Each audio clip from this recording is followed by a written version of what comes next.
Shalom, everyone. This is Onia. I'm back. It's been a while since I've done a live video. My apologies for such a long time.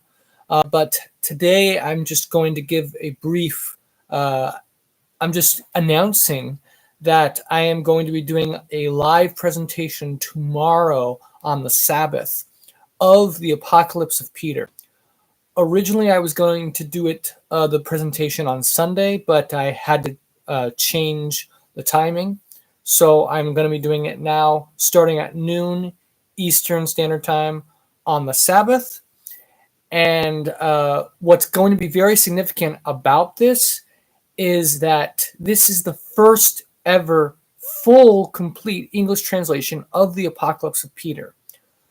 The Apocalypse of Peter is one that most people are familiar with. However, any English translation that you'll read, usually near the end of the text, you see a statement that says there's a lot more of the text, and then the person summarizes that. It basically talks about how Peter begs the Messiah to have mercy on those who will be condemned to eternal torments, and he goes on and on asking God for forgiveness, or the Messiah asking the Messiah for forgiveness for those people.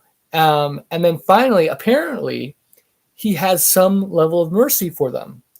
But it's just a very short little summary that we're given. And every single translation that we read of the Apocalypse of Peter up until this time has never included that section. It has always included just that summary, or didn't even include that summary at all. So we have been left without the rest of that text. The main reason that is the case is because most scholars believe that second half is not part of the Apocalypse of Peter. They believe it was a later addition added by later scribes to the Apocalypse of Peter. So because they think it's not a part of the original Apocalypse of Peter, they've never translated it.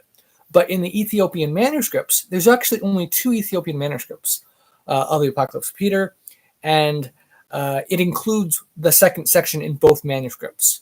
So in the Ethiopian version, it is 100% part of the Apocalypse of Peter.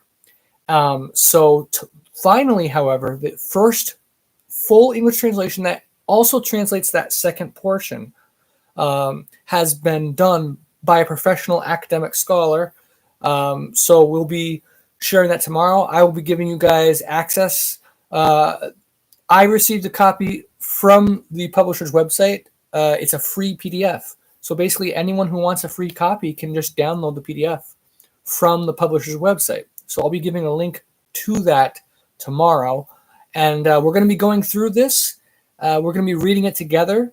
I believe the Apocalypse of Peter is divinely inspired scripture and should be part of the Bible. I interpret it no different than any other book of the Bible.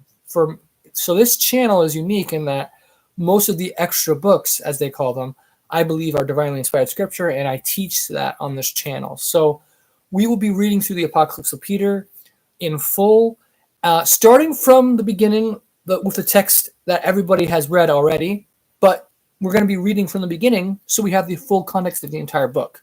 We'll be reading from the beginning to end. I'll be giving my commentary from the perspective of someone who actually believes this is a true book of scripture, that Peter actually wrote it. Most scholars, most readers of this book believe Peter did not write it, but I am one of the few who believes that it was truly by Peter, so we'll be presenting that tomorrow with that perspective. One thing to keep in mind is this book is actually not part of the Ethiopian Bible. There's a Book of Clement in the Ethiopian Bible, but the Apocalypse of Peter was not included in the Ethiopian Bible. So the Ethiopian church does not have it in their official Bible canon. This is another extra book outside of even their canon, but they had manuscripts of it. So we're going to be reading through that tomorrow. Stay tuned. Hope you guys enjoy it. It's going to be very cool. And feel free to watch live, ask any questions or any objections you have to something I say. Maybe you don't believe the Apocalypse of Peter, so if you have things that you think are bad about it or wrong about it, you can share your concerns. Feel free. But please, I look forward to you joining me tomorrow live. It's going to be a long presentation, so if you can't watch the whole thing live, that's okay, but it is going to be recorded and it'll be available on YouTube after the live is done. So anyway, stay tuned. Starting noon Eastern time tomorrow. God bless you guys. Have a great weekend and Shabbat Shalom.